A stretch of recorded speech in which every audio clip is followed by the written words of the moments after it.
This is NoAdware, and this is the first screen you see when you load it up. Um, the user interface, I guess, is quite basic. Most of the options you'll find are actually under this top options tab, but you've got a little menu here on the right.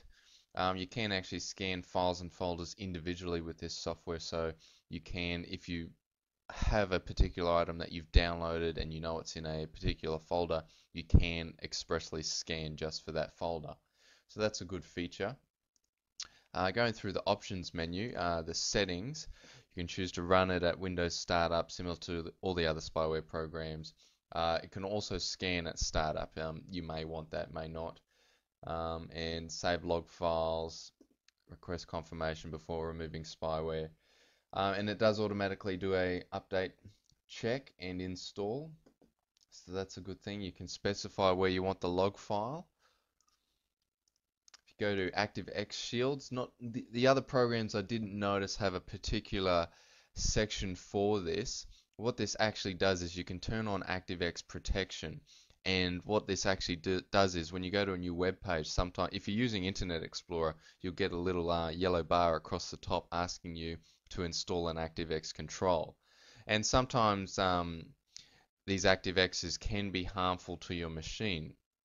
So what this is it's got a database of currently 588 items that it knows are ActiveX that aren't, I guess, proper ActiveX controls that will harm your system. So you can turn that on. Only problem is sometimes you might want to install an ActiveX control and it will automatically be blocked and you'll be sitting there on a web page wondering why it's not working. So that's that feature. You can also, it calls these things shields. You can configure shields. It's just their name of saying whatever, which section it is. So you can protect favorites, host file, real-time protection, so it also does that, cookies, startup programs, and home page. So there are a few good options there. Some of those things aren't included in other software. So I guess the name of this NoAdware can be a little off-putting. You may not think it does spyware, but it does adware and spyware and malware. You can restore previous backups, so it does have a backup. It does have scheduling as well.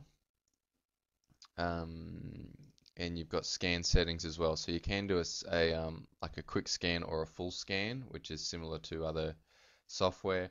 And you can also say include subfolders and zip files, which I didn't notice that option in other software. I guess the only thing about the user interface on this is you have to keep opening up new windows all the time, which can get a little frustrating. It makes the program a little bit harder or annoying to use. But other than that, it's quite a good software. It is one of the top recommended spyware software. So I'll just run a scan and we'll see what this finds. So the scan is complete now, and it has found 37 registry items, 40 cookies, and 1 files. It can show you, it has a danger value here, and it will show you the registry key there. If we scroll down a bit, it's got tracking cookies and Spy Viper. So I haven't seen that before on any other program. It says this is severe, and it gives you a bit of an item script description. Says known to display fake warnings in an attempt to sell you a product or service. So that's most of the adware that you'll encounter. So this program scans for both of those. If you've used NoAdware before and you like it or don't like it, then put